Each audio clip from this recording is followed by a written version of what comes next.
Instant Bride Part 41. Sabi nila kapag na-enjoy mo ang isang bagay, ay mabilis na lumilipas ang oras. Kagaya na lang ng sitwasyon ko ngayon. Sa sobrang saya ko na nakasama ko ang pamilya ko, ay hindi ko na malayan ang paglipas ng mga araw. Parang pumikit lang ako, at heto na ako at nakatayo sa labas ng bahay habang hawak-hawak ko ang maleta ko. At kaharap ang pamilya ko na kagaya ko ay ayaw pa akong umalis. Pero wala kaming magagawa dahil yun lang ang ibinigay sa aking panahon. Kailan ang susunod mong uwi, nak? Tanong sa akin ni mama. Pansin ko ang panunubig ng mga mata niya habang nakatingin sa akin.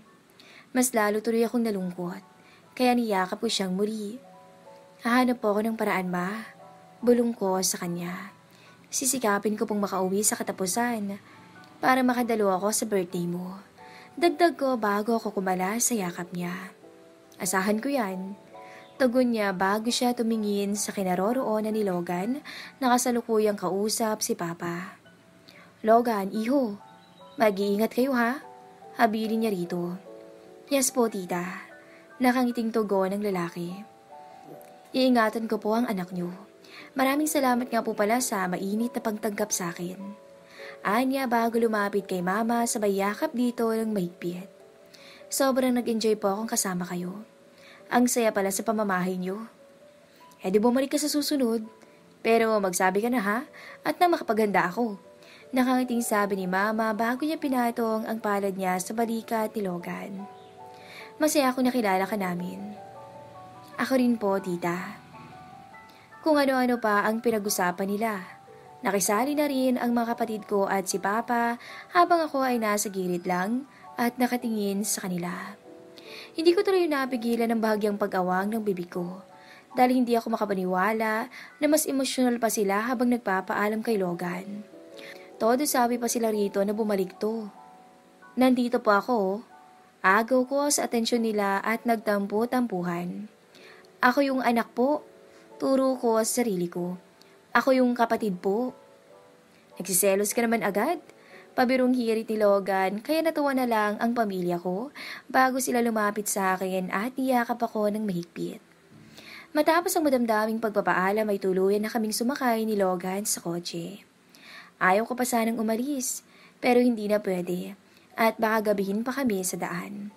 At isa pa, kailangan ko na rin umuwi dahil tapos na ang 3 araw na binigay sa akin ni Mr. Muller. Sumandal na lang ako sa upuan at ipinikit ang mga mata ko.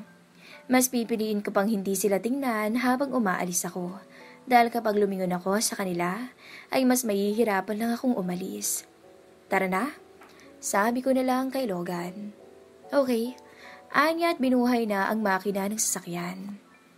At ilang sandali pa nga ay umalis na kami. So, did you enjoy your vacation?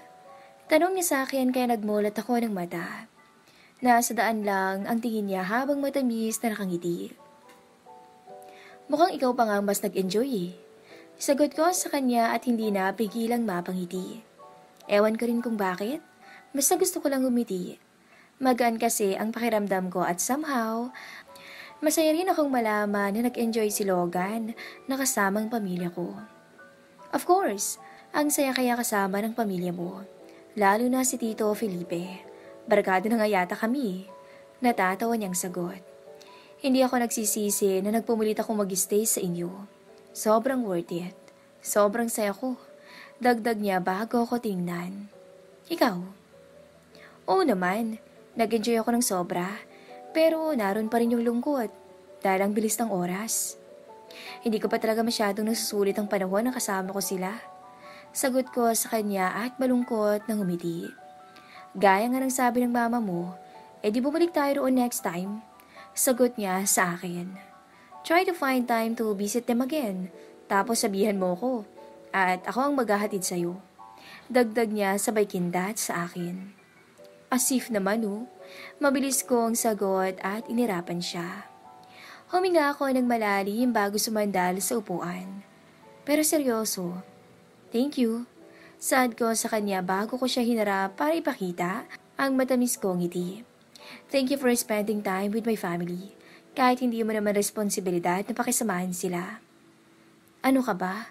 Ako lang to, Tintin. Nawala ang ngiti ko nang tawagin niya na naman ako sa palayaw ko. Unti-unting nagtagpo ang mga kilay ko at naningkit ang mga mata ko. Pwede bang wag mo akong tawaging Tintin? Hindi ko na itago ang inis sa boses ko. Dahil ang awkward kasi kapag ibang tao ang tumatawag sa akin ng ganun. Exclusive lang kasi sa pamilya ko ang palayaw na yon. Bakit hindi? It's cute. Tintin? Ulit niya pa kaya nahampas ko na ang matigas niyang braso. Pero hindi ko naman nilakasan at baka damdamin niya at gumanti pa. Mahirap na. Hindi siya cute, Logan. Nakakainis siya. Kapag ikaw ang bumibigkas, parang pangasar ang dating sa akin. Bulyaw ko sa kanya kaya malakas siyang napatawa. May nakakatawa? No, wala. Anya at pilit na pinigilan ang pagtawa niya. It's just you're too cute when you're mad. Para kang angry bird. Sinusubukan mo ba talaga ang pasensya ko, Logan? Mas lalo pa siyang natawa sa reaction ko. Pero nang makita niya kung gaano katalimang tingin ko sa kanya, ay pilit niyang pinigilan ang tawa niya. Kaya halos lumobo ang magkabilang pisi niya. Okay, I'll stop na. Huwag ka nang magalit dyan. Hindi ko na lang siya pinansin at itinuon ko na lang ang atensyon ko sa labas ng bintana. Pero naalala ko bigla ang mga text ni Mr. Muller at doon ko rin naalala ang ginawa niya. Bakit po tinext si Mr. Muller na sa bahay ka magpapalipas ng gabi? Narinig ko ang mahina niyang tawa. Why, nagalit ba siya? Well, I just wanted to brag na okay sa akin ang mga magulang mo. Na ako lang ang kaisa-isang lalaki na nagustuhan ng papa mo sa'yo. Paliwanag niya sa akin. Bakit mo nga ginawa yun? Kumunot ang noo ko dahil hindi ko talaga maintindihan ang reason niya. Hindi ko na nga sinabi kay Mr. Muller ang tungkol dun. What you're doing right now may ruin his plan. Sa kanya ko lang naman sinabi, and I won't do anything reckless in front of Lolo Henry, no? I still want Uriel's plan to succeed. Paliwanag niya sa akin. I'm just proving him how serious I am to you. Kahit gusto mo man ako o hindi, I will surely court you after all of this is over. Napailing na lang ako at napabuntong hininga. Ewan ko sa'yo, ewan ko talaga sa inyo. Nasabi ko na lang bago muling sumandal sa upuan. Itutulog ko na lang to. Huwag mo ako istorbohin na. Gisingin mo na lang ako kapag nasa gate na tayo ng bahay ng Mr. Muller. We're here, Christine. Yun ang mga salitang bumungad sa akin nang magising ako. Kasabay nito ang mahinang pagtapik ni Logan sa balikat ko. Wake up! Marahang kumunot ang noo ko bago ko tuluyang iminulat ang aking mga mata. Nakarating na ba tayo? Bulalas ko habang nalalabo pa ang mga paningin ko. Maya-maya pa ay bumungad na sa akin ang malaking gate ng mansyon. Tuluyan ang kumagat ang dilim. Saktong-sakto lang talaga ang pagdating namin. Unfortunately, we're here. Anya at ngumisi pa sa akin. Now, you have to keep your act again. Marahan lang akong tumango sa kanya at hinintay na tumigil ang sasakyan. Tama siya. Ngayong nandito na akong muli sa mansyon ng mga Muller, ay balik na naman ako sa pagpapanggap. Thank you for driving me home safely, Logan. Sinserong sambit ko sa kanya nang iparada niya ang kotse niya sa parking lot. Akmang lalabas na sana ako nang pigilan niya ako. Let me open the door for you. Anya at mabilis na lumabas para pagbuksan ako ng pinto. There you go. Thanks. Maikli kong sagot at agad nang lumabas para kunin ang maleta ko sa compartment ng sasakyan. Pero siya muli ang gumawa noon para sa akin. Muli akong nagpasalamat sa kanya bago ko siya inalok na pumasok sa loob. Okay, but I won't stay long. I'll just say hi to Lolo Henry. Anya. Wala rin naman akong sinabing magtagal ka. Pabalang kong sagot. I mean, may trabaho ka pa, di ba? Bawi ko dahil parang ang pangit ang pagkakasabi ko. Yaya. Anya at napangisi na lang. Kahit kailan ka talaga? Bulong niya bago ako lagpasan para buksan ang pinto. Pagbukas niya ay agad kong nakita si Lolo Henry na bumababa sa hagdan. Siguro'y sinabihan siya ng mga kasambahay na nakauwi na kami. Welcome home, Iha. Masigla niyang bati nang salubungin ko siya. Sa'yo rin, Iho. Ngumiti ako sa kanya at inilahad ang kamay ko para alalayan siya. I just dropped by, Lo. Just came to say hi. Tugon ni Logan. Aalis na rin ako. I still have a job to catch. Anya at nagpaalam na nga. So, how was home? Tanong ni Lolo Henry sa akin nang tuluyan ng makaalis sa Logan. Did you have fun? Ngumiti ako sa kanya at tumango. Yes po, thank you for letting me go home.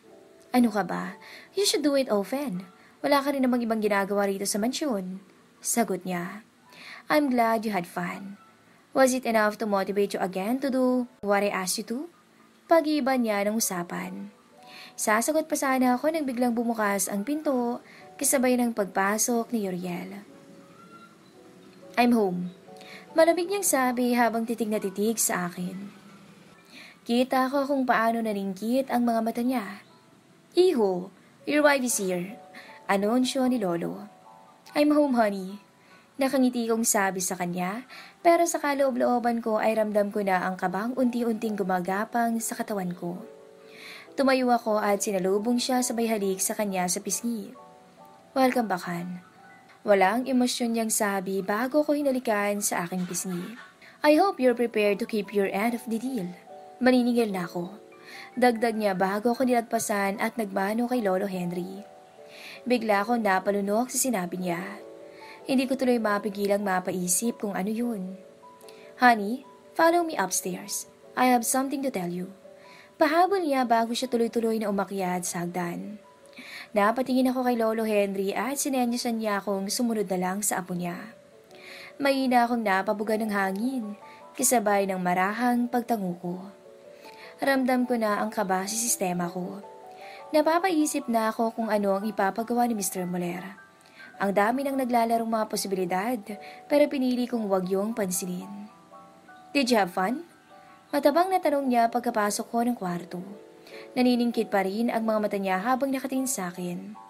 Nakaupo siya sa gilid ng kama at nagtatanggal ng sapatos. Yes, alanganing sagot ko. Nag-enjoy ako kasamang pamilya ko. Sa pamilya mo lang ba?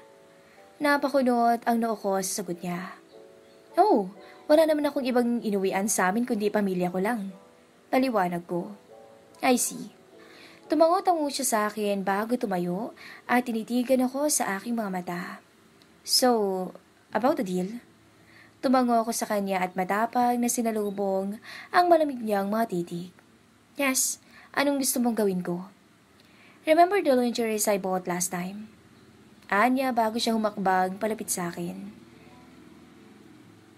Hanggang sa ilang pulgada na lang ang layo niya sa akin. Yumuko siya at itinapat ang bibig sa tenga ko. I guess it's time to make use of them.